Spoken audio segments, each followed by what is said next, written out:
Pada pertemuan kali ini Al-Fakir ingin menyampaikan satu cuplikan kecil dari kehidupan seorang sahabat utama baginda Nabi, yaitu Sayyidina Umar ibn al-Khattab radhiyallahu an. Beliau adalah Umar bin Khattab bin Nufail bin Abdul Uzza dari suku Quraisy golongan Bani Adi. Perawakannya tinggi, kekar dan gagah, melambangkan sifatnya yang pemberani, tegas, dan tidak pernah kenal takut kepada siapapun. Sebelum mendapat hidayah, Umar bin Khattab termasuk orang yang berdiri di barisan orang-orang yang memusuhi umat Islam. Ia terperangkap dalam tradisi jahiliyah, di mana gemar berperang dan bermabuk-mabukan juga merupakan hal-hal yang pernah dilaksanakan dalam kehidupannya sebelum beliau masuk ke dalam agama Islam. Oleh karena itu, dalam kehidupan beragama, hidayah merupakan sesuatu yang penting. Bagaimanapun banyaknya dosa dan kesalahan yang telah dilakukan oleh seseorang, tidak seharusnya menyebabkan ia putus asa dari rahmah Allah. Sebaliknya, bagaimanapun banyak kebajikan dan kebaikan yang sudah dikerjakannya, tidak perlu membuat dia besar hati, puas, bangga, apalagi menjadi lalai karenanya. Sebab kita belum tahu akan bagaimana ujung perjalanan dari kehidupan kita ini.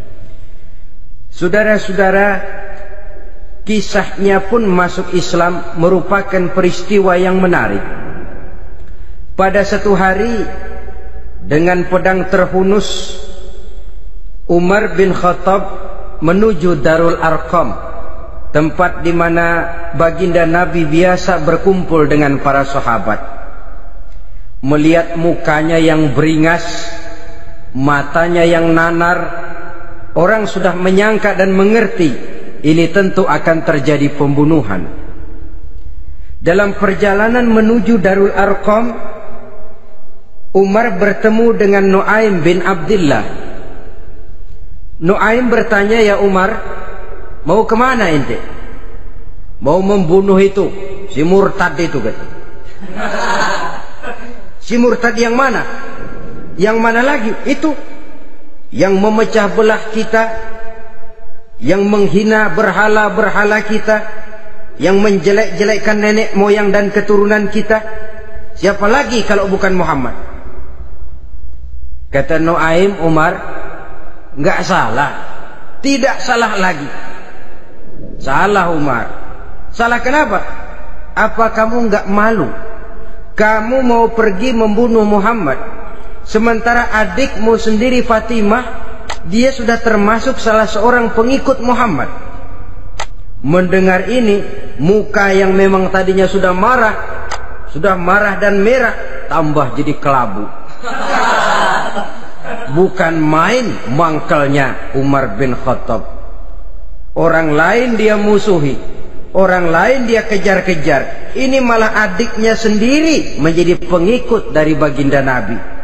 Tidak jadi menuju Darul Arqam, dia berangkat ke rumah adiknya Fatimah.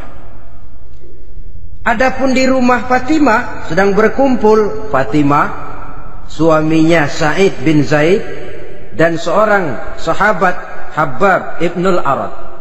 Mereka sedang membaca Quran. Waktu itu Quran belum lagi dijilid macam sekarang, jadi masih merupakan suhuf atau lembaran-lembaran tercecer saja.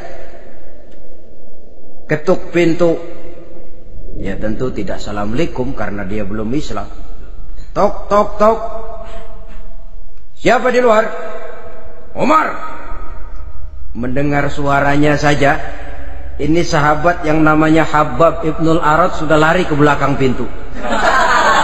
Sambil komat kamit baca doa mohon diselamatkan oleh Allah. Adapun Fatimah yang sedang memegang suhuf, lembaran tulisan Quran itu, menyembunyikan suhuf itu di belakang bajunya. Umar masuk. "Fatimah." "Saya bang." Apa benar berita yang saya dengar? Berita apa itu, Bang? Bahwa kau sudah masuk Islam. Bang, andai kata Muhammad memang benar, bagaimana? Sudahlah, jangan belit-belit. Jawab saja, kau masuk Islam benar atau tidak? Ya. Saudara hadirin, begitu dikatakan iya, tangannya langsung melayang, menampar muka adiknya ini, sehingga mengalir darah dari hidungnya. Suaminya Said bin Zaid yang mencoba melindungi istrinya, dipegang lehernya, dibanting, diduduki dadanya. Oh, ini jawara ini.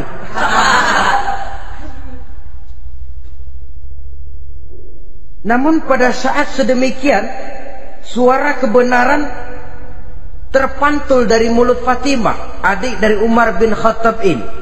Umar, apakah engkau memukul orang yang bersaksi bahwa tidak ada Tuhan melainkan Allah dan Muhammad Rasulullah? Apakah engkau menganiaya seseorang yang terpanggil untuk mengikuti kebenaran? Manusia macam apa engkau, Umar? Saudara, memang dia orang keras, tapi hatinya mudah menerima kebenaran. Sehingga mendengar kalimat adiknya ini tercenung dia sejenak, melongo, bengong kata anak sekarang. Ini kalau tidak karena keyakinan yang mantap, tidak mungkin orang ini, anak adik saya ini bicara macam begini. Umar, mengapa engkau memukul orang yang bersaksi bahwa tidak ada Tuhan melainkan Allah dan Muhammad Rasulullah? Mengapa engkau pukul orang yang mengikuti kebenaran, menerima hidayah dari Allah?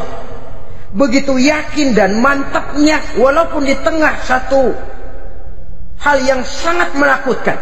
Siapa yang tidak takut orang Quraisy berhadapan dengan Umar bin Khattab yang dikenal sebagai singa padang pasir pada waktu itu? Malahan dia termasuk salah seorang jagoan di tradisi masyarakat jahiliyah itu. Ada satu pasar yang namanya pasar Ukaz. Tiap tahun di pasar itu diadakan pesta. Pertama pertandingan syair. Jadi penyair waktu itu jadi kebanggaan. Syair-syair yang menang itu digantung di dinding Ka'bah. Jadi setiap suku akan bangga kalau mempunyai ahli syair yang hebat.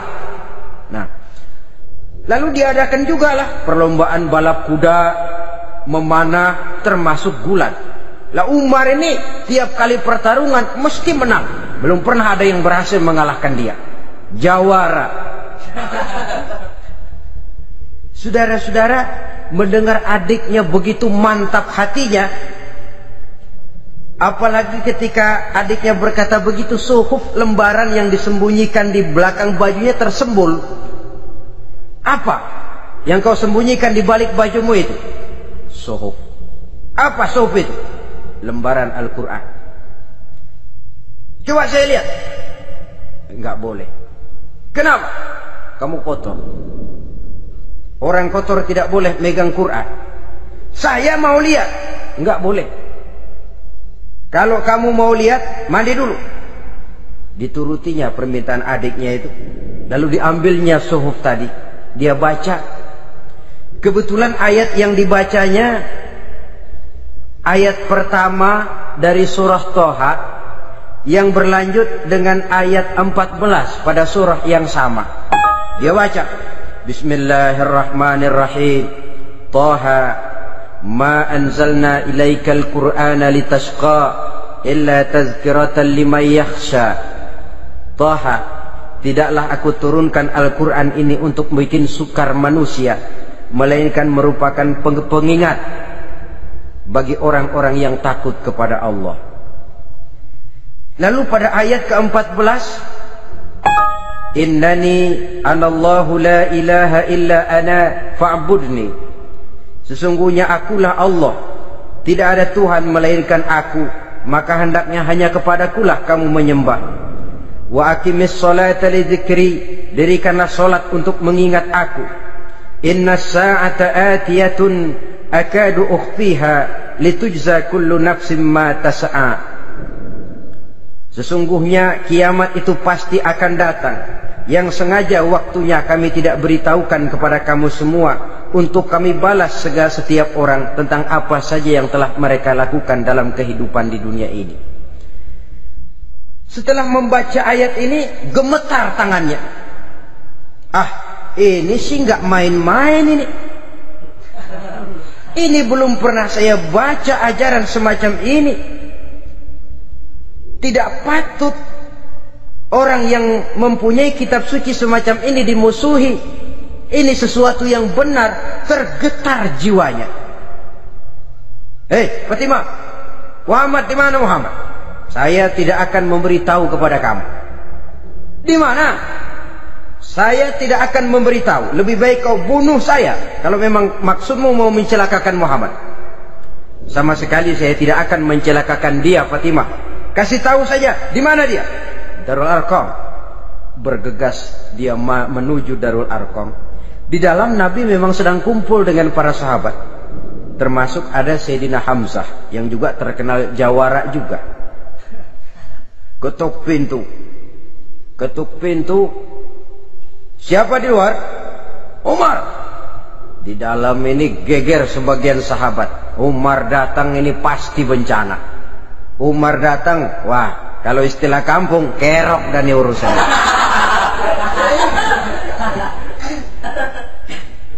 Tapi baginda Nabi menenangkan mereka. Tenang, mudah-mudahan ada hikmahnya. Sayyidina Hamzah tampil, bukakan dia pintu. Kalau niatnya baik, kita terima. Kalau niatnya tidak baik, saya paling depan. Dibukakan pintu.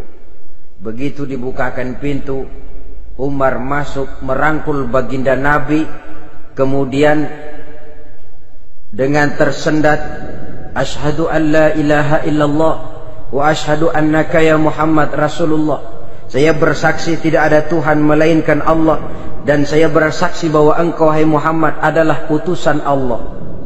Sahabat takbir semua, Allahu Akbar, Allahu Akbar. Kegembiraan meliputi suasana ketika itu. Kenapa? Karena sebelumnya dikala Umar belum masuk Islam, dia merupakan ganjalan yang paling dikhawatirkan oleh umat Islam. Setelah dia masuk Islam, jelas merupakan satu keuntungan yang sangat besar.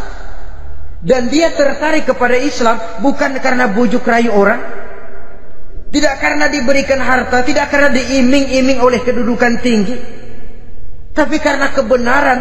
Hidayah menembus hatinya melalui wasilah ayat dalam surah Thaha yang dibacanya melalui suhuf yang dipegang oleh adiknya tadi. Sejak saat itu berubah 180 derajat Umar bin Khattab radhiyallahu anhu. Tetapi tetap dengan sifatnya keras, tegas, dan tidak pernah kenal takut kepada siapapun. Cuma kalau sebelum Islam dia kerasnya kepada Islam, setelah dia masuk Islam muter arah. Kepada siapapun yang memusuhi Islam dia bersikap keras, tegas, dan tidak pernah kenal takut. Bahkan setelah beliau masuk Islam, satu hari ketika di Darul Arqam kumpul-kumpul, waktu itu Nabi belum berdakwah secara terbuka karena pengikut masih sedikit. Sayyidina Umar usul, ya Rasul, ada apa Umar? Alasna alal haq fi mamatina wa mahyana. Ya Rasul, bukankah kita ini berdiri di atas sesuatu yang benar? Bukankah mati kita, hidup kita untuk melaksanakan sesuatu yang benar? Bala ya Umar, betul Umar. Wallazi nafsi biyadih, innakum la'anal haq in muttum wa in hiyitum. Demi Allah Umar, kata Nabi, sesungguhnya kamu dan kita semua berdiri di atas kebenaran, hidup ataupun mati. Setelah mendapat jawaban begini, Umar masuk kepada tujuan pembicaraannya. Izan ya Rasul, fafimal ihtifal. Kalau memang begitu ya Rasul, kalau memang kita yakin kita berdiri di atas kebenaran, kita hidup karena kebenaran, kita mati pun memperjuangkan kebenaran, fafimal ihtifal. Kenapa mesti ngumpet-ngumpet? Kenapa harus sembunyi-sembunyi? Wallazi ba'asaka bil haqq, Demi Allah ya Rasul, la takhrujanna wa la nakhrujanna ma'ak. Tuhan harus keluar menyampaikan Islam ini secara terbuka, dan kami akan mendampingi Tuhan dengan segenap jiwa dan raga. Sekali masuk Islam gak tanggung-tanggung. Yang kayak begini ini yang kita perlukan sekarang ini. Begitu masuk Islam gak tanggung seluruhnya, jiwa dan raganya masuk Islam. Beliau yang pertama kali mengajukan ide, kenapa harus dakwah sembunyi ya Rasul? Wong kita berdiri di atas kebenaran, memperjuangkan sesuatu yang hak. Kalau kita mati, kita pun mati membela kebenaran. Kenapa mesti fafimal ikhtifa? Kenapa harus sembunyi-sembunyi? Mulai sekarang mari keluar ya Rasul, saya akan dampingi Tuhan, nyawa taruhannya. Saudara hadirin yang saya hormati, selalu dia tempat-tempat yang pernah dia melaksanakan maksiat sebelum dia Islam, selalu dia kunjungi, sampai dia berkata, tidak ada tempat yang pernah saya melakukan kesalahan sebelum saya Islam yang harus saya tutupi dengan kebajikan setelah saya Islam sekarang ini. Bahkan ada satu riwayat menjelaskan, beliau itu yang tinggi badannya, kekar perawakannya, gemetar orang ngadepin dia. Tapi beliau sendiri sangat mudah gemetar kalau sudah mendengar ayat-ayat Allah. Sehingga ada satu riwayat menjelaskan Sayyidina Umar itu setelah masuk Islam, kalau sholat kadang-kadang bila menoleh ke kanan beliau senyum, bila menoleh ke kiri beliau menangis berurai air mata. Ada orang bertanya, ya Umar, kenapa menengok ke kanan kau senyum, ke kiri kau menangis? Itulah kalau saya ingat jahilnya saya sebelum Islam. Adapun bila saya menoleh ke arah sebelah kanan saya tersenyum, teringat betapa dulu saya membuat berhala dari korma. Saya tumpuk-tumpuk, saya susun begitu.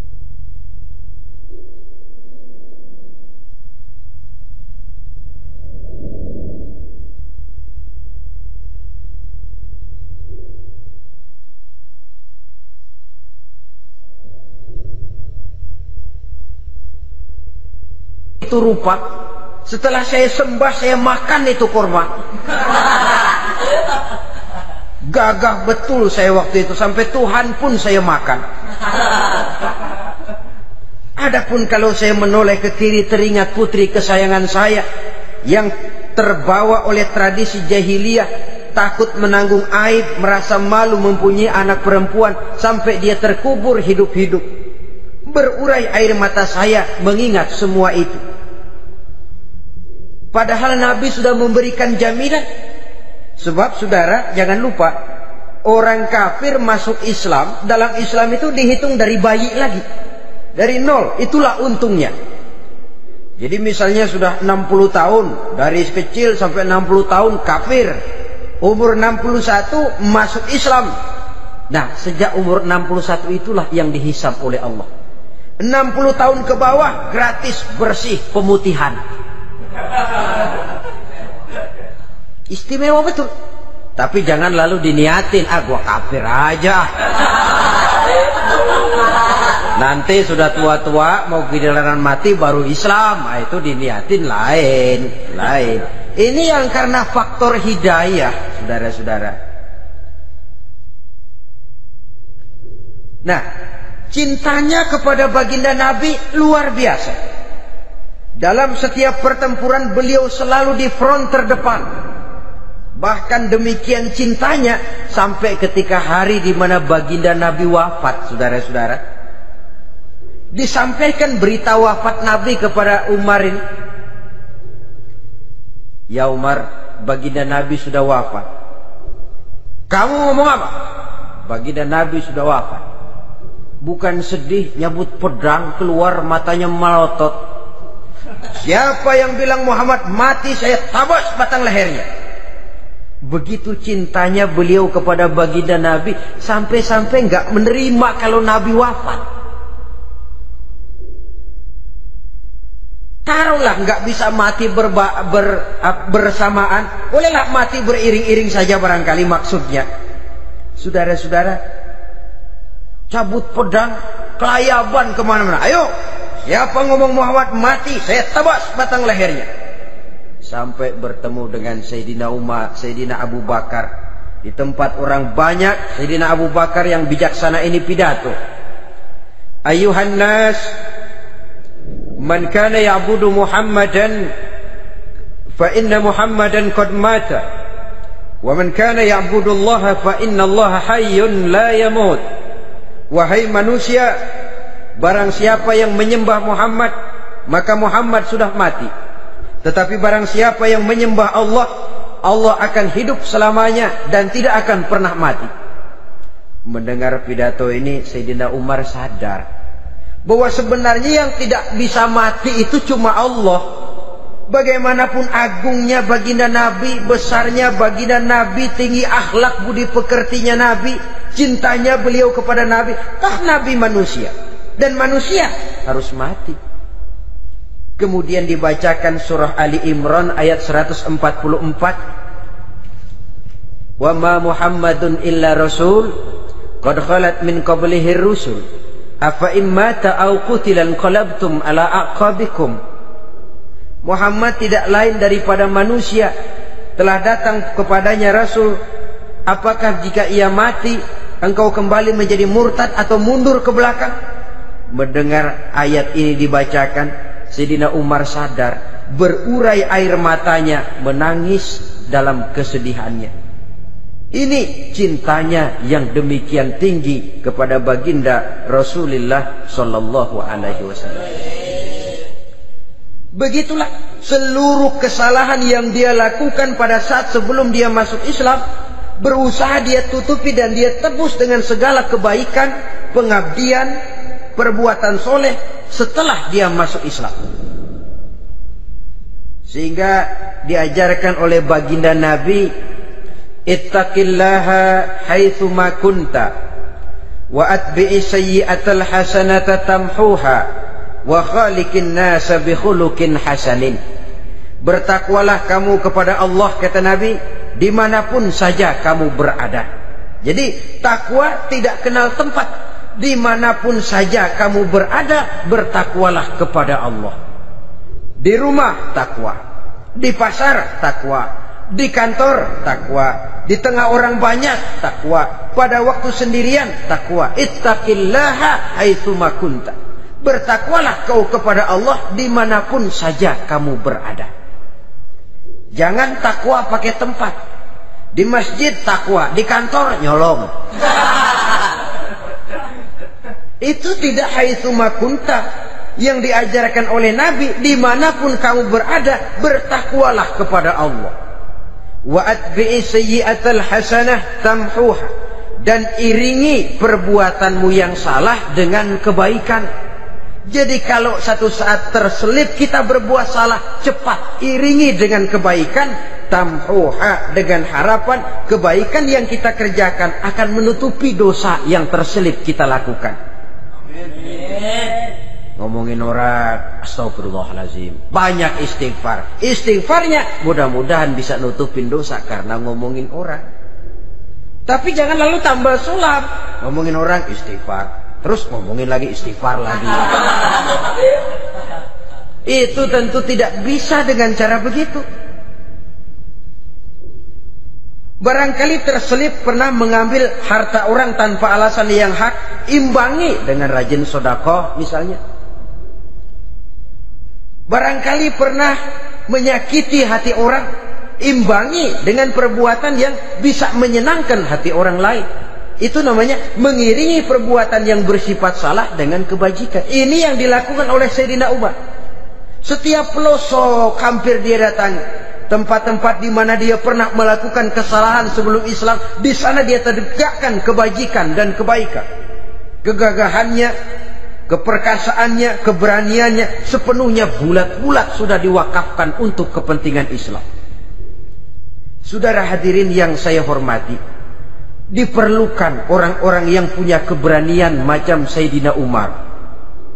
Berani karena panggilan hidayah, bukan berani babi. Babi berani juga, babi cuman nyeruduk.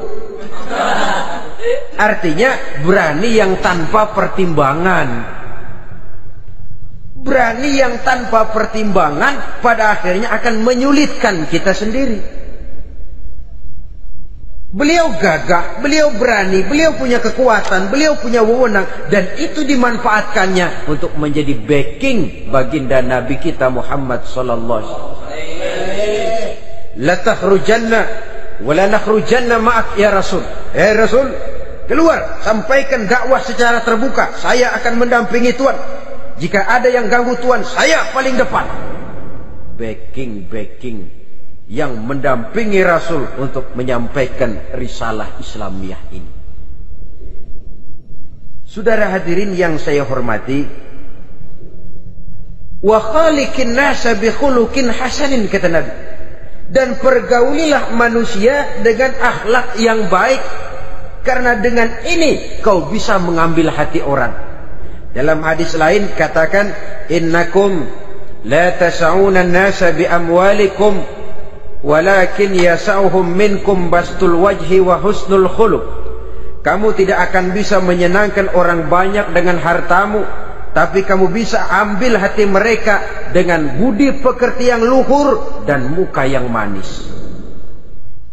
Dengan harta belum tentu kita bisa menyenangkan semua orang, tapi budi pekerti yang luhur, muka yang manis, itu yang akan bisa membuat kau menyenangkan orang banyak.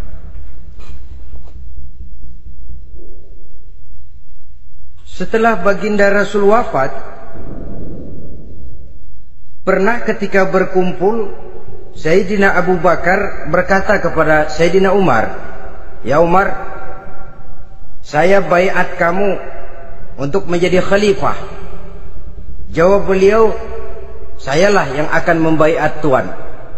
Tapi Anda lebih utama dari saya, Umar. Keutamaan saya akan saya berikan kepada Tuan untuk mendukung kekhalifahan Tuan." Di sini kelihatan wataknya yang tidak ambisius, gagah, berani, perkasa, tapi tahu diri, nggak nyelonong, tidak menggunakan kekuasaannya, kegagahannya untuk maksud yang sewenang-wenang. Oleh karena itu, setelah Sayyidina Abu Bakar wafat, beliau dilantik menjadi khalifah.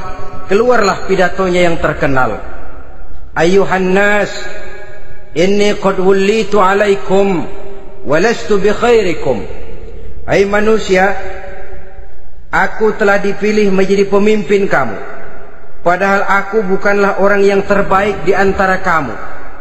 Kalau tidaklah karena aku melihat keutamaan, keteguhan yang dapat melindungi kalian, berat rasanya aku memikul amanah ini. Sebab apa? Alangkah beratnya menunggu datangnya perhitungan di akhirat nanti terhadap Umar. Ini yang jadi motifnya memegang jabatan khalifah. Sungguh berat bagi Umar menunggu datangnya saat perhitungan, sehingga seolah-olah kalau bisalah jadi Umar bin Khattab saja, jangan jadi khalifah kalau bisa. Tapi moya umat sudah kadang memilih, sehingga benar kalau dalam satu hadis Nabi pernah mengajarkan jangan memberikan satu jabatan kepada orang yang memintanya. Sebab orang kalau sudah minta jabatan, apalagi pakai jilat-jilat, pakai upeti-upeti, tentu ada tendensinya. Ada batu di balik udang. Kalau udang di balik batu kan mungkin nggak kelihatan, tapi kalau batu di balik udang kelihatan betul itu.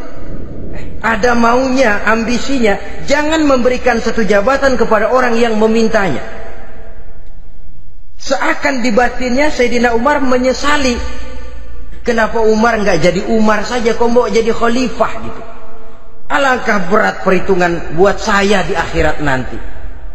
Nah, setelah jadi khalifah, sebagai satu i'tibar, saya akan mencoba mengemukakan beberapa sifatnya yang menonjol untuk pelajaran buat kita semua. Pertama, sikapnya terhadap keluarganya setelah beliau menjadi khalifah. Kedudukan sebagai keluarga Umar bin Khattab bukan merupakan kedudukan istimewa. Itu ditanamkan betul kepada keluarganya. Jangan karena bapakmu khalifah Lalu mentang-mentang anak khalifah kau merasa dapat fasilitas, merasa bisa berbuat semau-maumu. Kau harus punya tanggung jawab dan beban moral, memberikan contoh yang lebih baik kepada rakyat. Ini yang ditekankan kepada keluarganya. Kalau beliau mau mengeluarkan undang-undang, undang-undang itu lebih dahulu dibicarakan di tengah keluarganya, kumpul anak-anaknya. Ini akan ada undang-undang begini. Siapa di antara kalian mau mentaati, persilakan. Yang tidak pun persilakan. Tapi saya ingatkan, kalau ada dari keluarga Umar yang melanggar peraturan yang saya keluarkan ini, saya akan menghukumnya 2 kali lipat karena dia keluarga saya. Menghukumnya 2 kali lipat karena dia keluarga saya. Jadi bukan mentang-mentang anak babe lalu kebal hukum. Tidak. Siapa yang diantara kalian melanggar peraturan ini, akan aku kenakan hukuman 2 kali lipat karena dia keluargaku. Nah, saudara hadirin yang saya hormati, lalu berwibawa, dijaga betul keluarganya. Suatu hari beliau datang ke rumah putranya Abdullah bin Umar. Ketika masuk, dilihatnya Abdullah bin Umar sedang makan daging. Makan daging. Merah muka Umar. Mentang-mentang anak khalifah ya, mentang-mentang anak Amirul Mukminin ya, kamu makan daging. Lihat tuh, rakyat kita masih banyak yang kelaparan, makan daging, makan roti keras. Padahal itu halal, sesuatu yang diperoleh dengan usahanya sendiri. Tetapi begitu hati-hatinya Umar untuk menjaga pandangan orang. Keluarga khalifah merupakan beban moral sebab akan dijadikan contoh oleh rakyatnya. Mentang-mentang anak khalifah ya, makan daging. Lihat tuh rakyat, roti keras digarotin. Lain saat beliau pergi ke satu pasar. Di situ dilihat ada sapi gemuk-gemuk. Tempat lain sapinya kurus-kurus. Tanya, ini yang gemuk-gemuk sapi siapa? Sapi Abdullah bin Umar. Sapi anaknya. Panggil Abdullah bin Umar, suruh sini. Datang anaknya. Abdullah bin Umar, bagaimana ceritanya sampai ini? Begini, Bapak. Dahulu itu dengan uang saya beli sapi kurus-kurus. Lalu saya rawat. Saya berikan upah orang untuk merawat sapi-sapi itu. Sampai sekarang dia menjadi gemuk. Akan saya jual dan keuntungannya tentu sesuatu yang halal. Subhanallah, kata Umar. Kau ini anak Amirul Mukminin.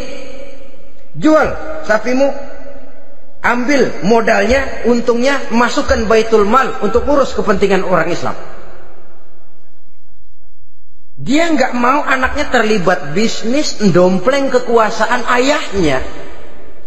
Karena mentang-mentang anak khalifah lalu segala macam bisnis lancar.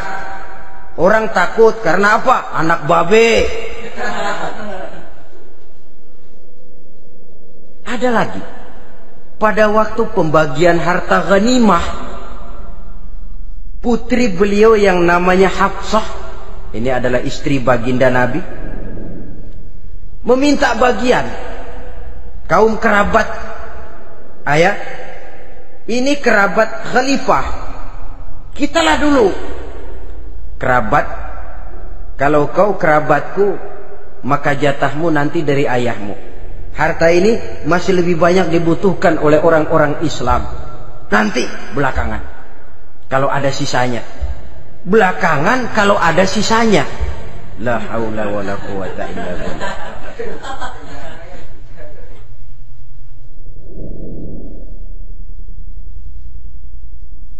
Saudara hadirin, itu terhadap keluarganya. Kemudian apa sifat-sifat yang menonjol dari kepemimpinannya? Pertama, kesederhanaannya.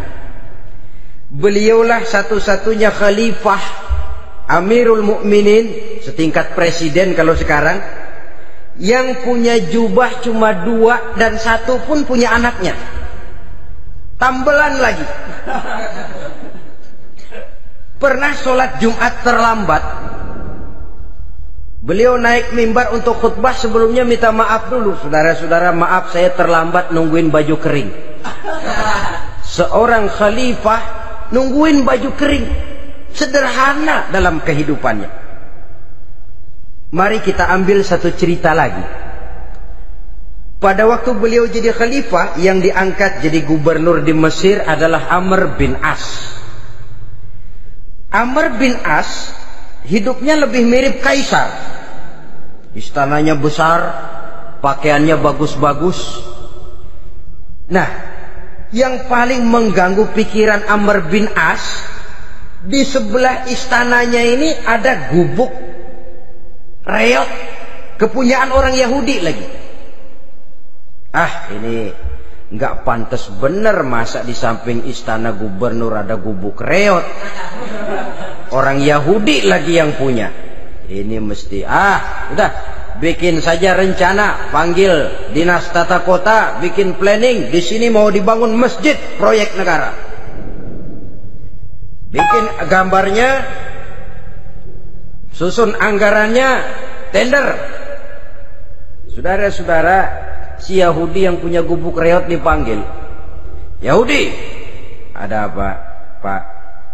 Kamu tahu nggak? Enggak. Iya, memang belum saya kasih tahu.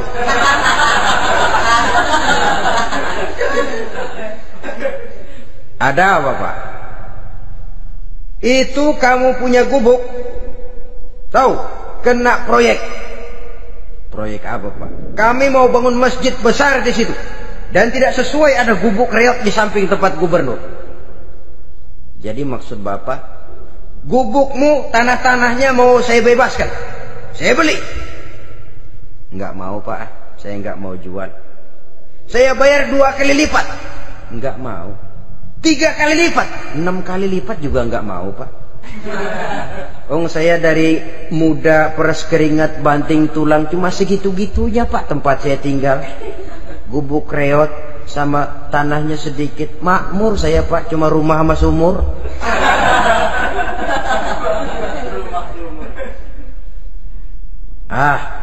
Ini Yahudi kelewatan juga. Akhirnya turun perintah, sudah, kalau dia nggak mau dibebaskan, gusur saja, tarik, ambil bulldozer. Digusur. Yahudi ini berurai air matanya. Aduh, begini jadi rakyat kecil, udah jatuh ketiban ember lagi. Tapi pikir-pikir Amr bin As kan bukan yang paling atas. Dia kan cuma pejabat, masih ada atasannya lagi. Lapor lapor. Yahudi ini berangkat ke Madinah. Bayangkan dari Mesir ke Madinah. Jalan. Di sepanjang jalan dia pikir membanding-banding. Kalau gubernurnya saja istananya begitu mewah, apalagi khalifahnya. Kalau gubernurnya galak main gusur, apalagi khalifahnya. Dan saya bukan orang Islam, apa dia lemin ngadu? Apa dapat tanggapan? Berangkat dia sambil harap-harap cemas. Sampai di pintu kota Madinah, dia temui orang lagi tidur di bawah pohon korma. Selamat siang, Pak. Ada apa? Pak. Apa? Mau lapor. Lapor apa? Bapak tahu Khalifah Umar bin Khattab? Tahu? Istananya di mana, Pak? Istananya di atas lumpur. Di atas lumpur. Di atas lumpur. Pengawalnya banyak, Pak. Banyak. Siapa, Pak? Yatim piatu, janda-janda tua, orang-orang miskin, orang-orang lemah, itu pengawalnya. Pakaian kebesarannya apa sutra apa, Pak? Pakaian kebesarannya malu dan takwa. Saya nggak ngerti, Pak. Itulah Umar bin Khattab. Lalu orangnya sekarang di mana, Pak? Di depan ente. Rupanya yang dia tanya itulah orangnya. Gemeter Yahudi ini, keringat bercucuran. Coba, istananya di atas lumpur. Sebab beliau berprinsip, Bagaimana saya bisa menghayati nasib rakyat kalau saya tidak merasakan apa yang mereka rasakan? Bagaimana saya nggak bisa tahu sakitnya lapar kalau saya belum pernah kelaparan? Itu prinsipnya. Istananya di atas lumpur. Para pengawalnya yatim piatu, janda-janda tua, orang-orang miskin, orang-orang lemah dan tidak mampu.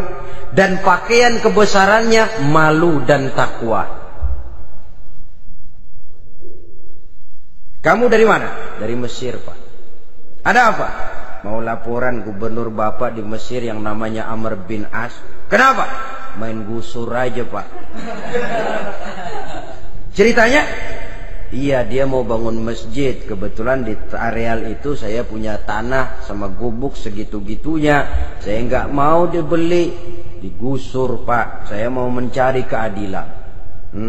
Begini, kamu lihat tempat sampah itu, lihat. Di situ banyak tulang. Coba kamu ambil kemari satu, tulang unta, bawa sini. Bingung Yahudi. Pak, saya kemari mau cari keadilan. Kalau tulang mah di Mesir juga banyak, Pak. Sudahlah, pokoknya kau ambil saja tulang itu. Dicoker-coker, dapat, dikasih. Tulang itu digaris lurus oleh Sayyidina Umar dengan ujung pedang. Red. Nah, nih, kau bawa kepada Amr bin As. Makin bingung itu Yahudi. Suruh bawa tulang cuman digaris. Nanti saya ngomong apa, Pak? Sudahlah, kasih saja. Pulang dia. Sampai di Mesir, Tuan Gubernur, ada apa? Saya baru menghadap khalifah. Kemudian beliau sampaikan ini, dikasih tulang.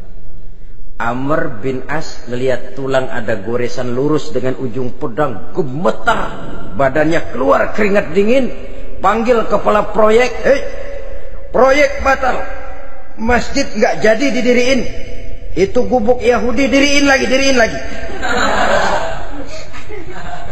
Ini Yahudi makin bengong. Ini gubernur dapat tulang doang segitu takutnya.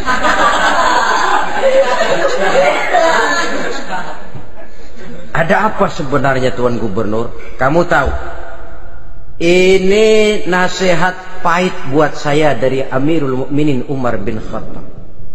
Seolah-olah beliau bilang, "Hai Amr bin As, jangan mentang-mentang sedang berkuasa ya. Pada suatu saat kau akan jadi tulang-tulang kayak begini. Maka mumpung kamu masih hidup dan berkuasa, berlaku lurus dan adillah kamu seperti lurusnya garis di atas tulang ini. Red. Lurus, adil, jangan bengkok. Sebab kalau kamu bengkok, nanti aku yang luruskan pakai pedangku." Siapa yang nggak ngeper digituin? Sampai akhirnya apa? Kata si Yahudi, "Pak, kalau begitu Islam adil ya." Adil. Kalau gitu biarin dah, Pak. Tanah saya mau kamu jual? Bukan saya jual, Pak, saya kasih aja dah. Campur gubuk-gubuknya, ambil aja dah.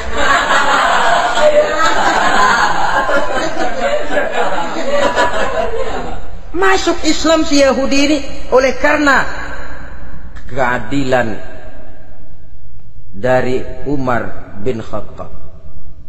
Begitulah kesederhanaan hidupnya. Sampai saudara, yang ironi betul, pernah Utsman bin Affan, Ali bin Abi Thalib, Thalhah dan Zubair kumpul mendengar berita bahwa Sayyidina Umar ini punya hutang. Bayangkan, seorang khalifah untuk melangsungkan hidupnya sampai punya hutang. Padahal Baitul Mal di bawah kekuasaannya. Berunding Utsman, Ali, Thalhah, Zubair. Kalau kita langsung ngomong sama Umar nggak enak dong, dia nggak bakalan terima. Lewat putrinya aja, Hafsah. Baik. Hafsah ngomong sama Umar, "Abah, kenapa? Bagaimana kalau honor Abah ditambah, ditingkatkan supaya hutang bisa ketutup?" "Hafsah, saya Abah." "Siapa yang nyuruh kamu ngomong begitu?" "Enggak ada." "Ada. Saya tahu ada ini. Kalau nggak ada kamu nggak mungkin ngomong begitu. Tapi orangnya kalau saya tuntut mereka mungkin nggak mau. Sekarang saya mau tanya Hafsah, kau kan istri Rasul, betul? Nah, saya mau tanya, Suamimu makanannya apa? Daging? Bukan. Roti. Tempat tidurnya kasur empuk? Bukan. Kain kasar yang kalau musim panas kami bentangkan, kalau musim dingin separuh buat tidur, separuh buat selimut. Pakaian yang dibelikan untukmu berapa banyaknya? Cuma 2. Nah, itu guru saya, orang yang paling saya cintai, dan itu yang saya ikuti. Bahkan setelah beliau wafat, Sayyidina Umar ini hutangnya ditanggungkan kepada anaknya Abdullah bin Umar, dan itu pun dilunasi dengan menjual rumahnya, sehingga rumahnya itu disebut Darul Qadha, rumah bayar hutang. Begitu kesederhanaannya. Jadi nggak pakai aji mumpung jadi khalifah lalu kayak ikan gurita, tangan yang mana aja megang.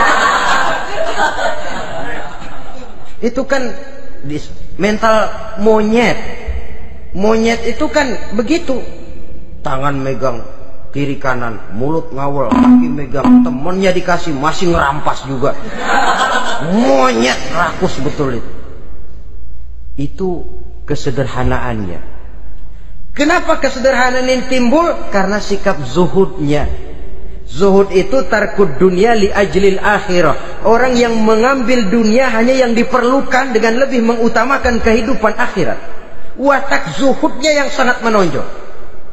Dialah pahlawan yang paling berani di medan perang. Dialah imam yang paling khusyuk di masjid. Dan tidak jarang kalau sholat sendiri, begitu membaca ayat yang menceritakan neraka, nangis berurai air matanya. Saudara hadirin ma'asyiral muslimin rahimakumullah.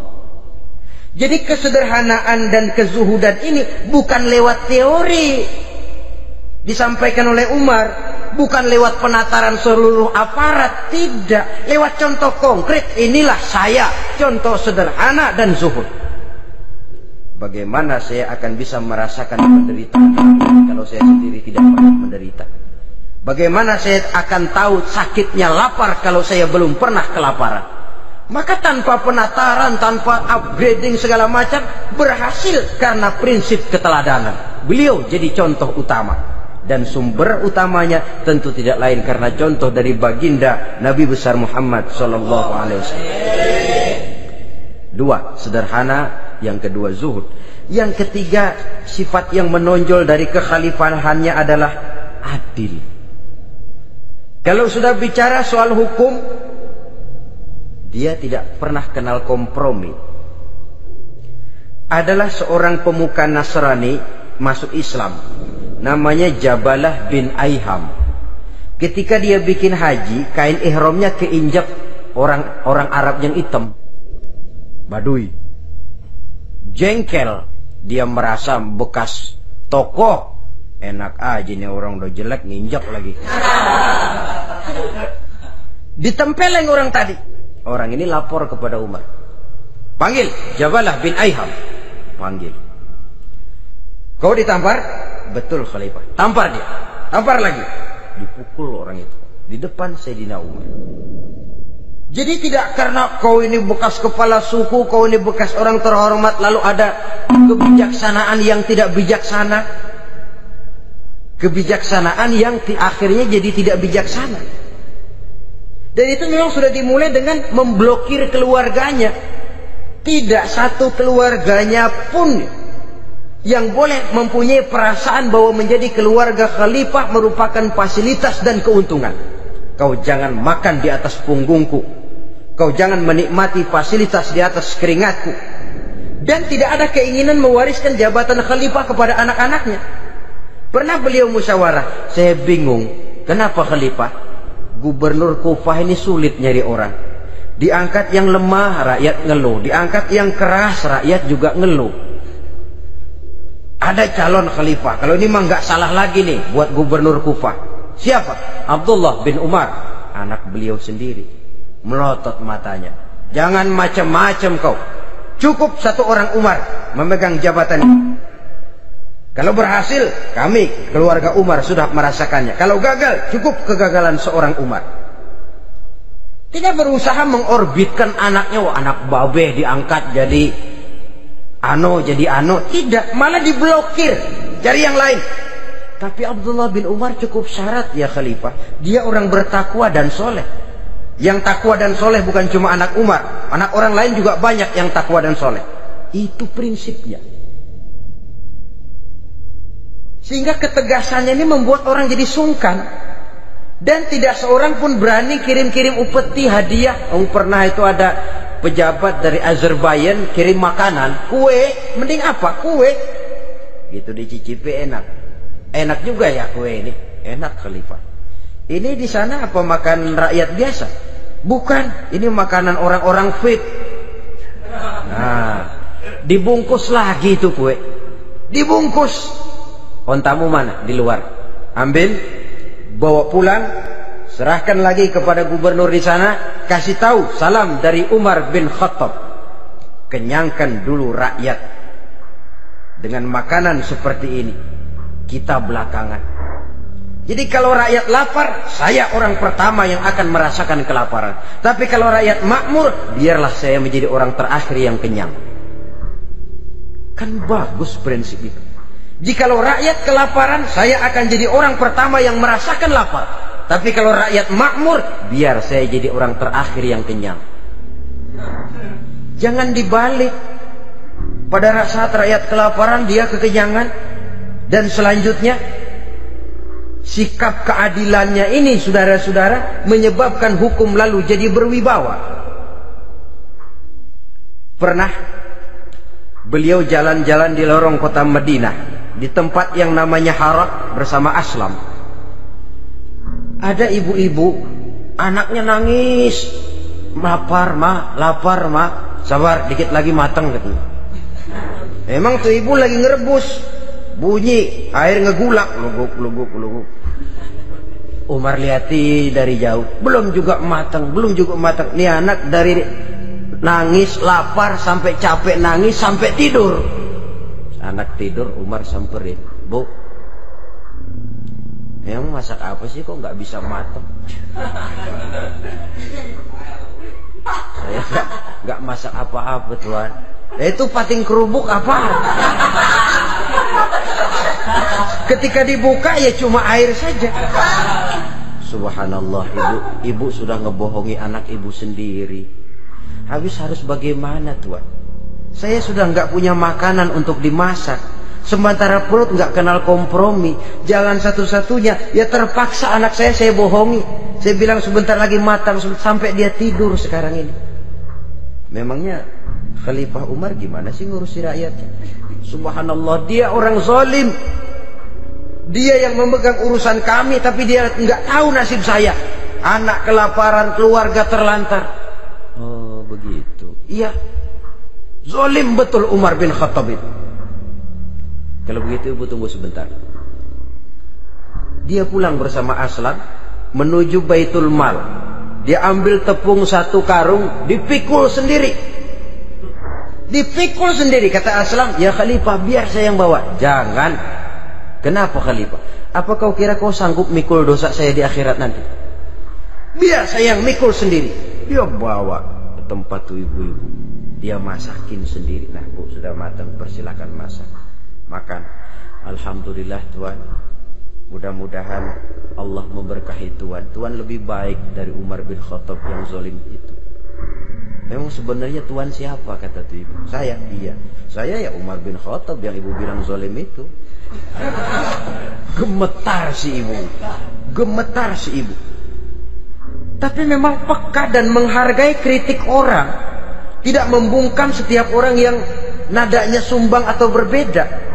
Kadang beliau berkata, saya khawatir karena orang terlalu segan dengan saya, lalu nggak ada yang berani negur kalau saya salah. Kan begitu biasanya. Karena sudah terlalu segan, lalu semuanya orang mau diaminin saja. Asal dibilang nggak benar, marah, jengkel. Lalu disingkirin, maunya diiyain, ingge kulo nuwun. Oke bos. Beliau bilang, saya khawatir kalau tidak ada orang yang mau menegur kesalahan saya jika saya terlanjur nanti. Tahu-tahu muncul orang, demi Allah, saya akan menegur Tuan dengan pedang saya ini. Cerah mukanya, senyum bibirnya, alhamdulillah, anak muda, saya memerlukan orang macam kau. Yang berani berkata iya terhadap yang benar, dan tidak terhadap yang tidak benar, apa dan bagaimanapun resikonya. Di sini kelihatan sikap beliau menghadapi orang yang berbeda pendapat. Keadilan, keberanian dan ketegasan, cepat menerima kebenaran merupakan serentetan dari sifat-sifat utama beliau sejak masuk Islam sampai menjadi khalifah yang kedua. Bahkan dengan jasa beliau, Islam kemudian tersebar, menembus dinding Jazirah Arabia, memasuki Bizantium dan Persia, sehingga beliau juga dikenal sebagai periode Al-Futuhat Al-Islamiyah.